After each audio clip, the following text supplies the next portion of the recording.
मुख्यमंत्र्यांचं एक वक्तव्य चर्चेत आहे, अर्थात त्यानं चर्चांना उधाण आलंय। मी अजून 8 महिने मुख्यमंत्री आहे, तेव्हा आपल्याला खूप फिरावं लागणार आहे, असं एक मोठं विधान मुख्यमंत्री एकनाथ शिंदे यांनी केलंय। पालघर जिल्ह्यातल्या विविध पक्षांच्या कार्यकर्त्यांनी मुख्यमंत्री एकनाथ शिंदेंच्या उपस्थितीत शिवसेनेत प्रवेश केला। त्यावेळी मुख्यमंत्र्यांनी हे वक्तव्य केलंय।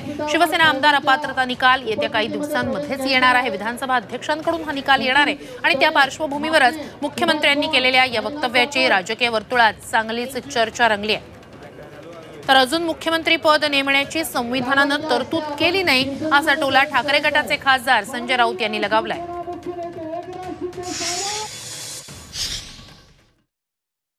आता 4-6 महिने 8 महिने अजून आहेत, खूप आपल्याला फिरायला लागेल।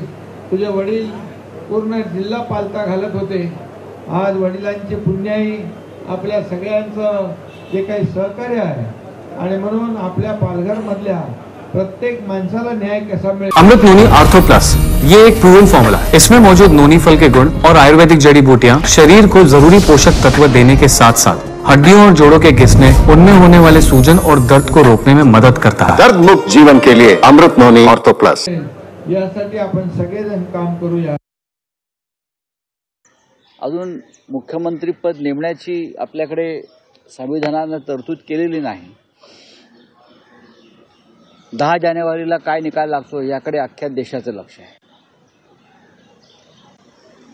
मुख्यमंत्री घटनाबाह्य पद्धतीनं मुख्यमंत्री पदावर बसलेले आहे, त्यांचे सरकार घटनाबाह्य आहे आणि या राज्यात आणि देशात एक घटनाबाह्य सरकार सुरू असताना या देशाचं न्यायालय, सर्वोच्च न्यायालय, निवडणूक आयोग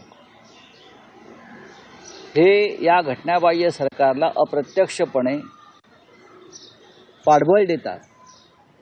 या देशातल्या लोकशाहीचं दुर्दैव आहे।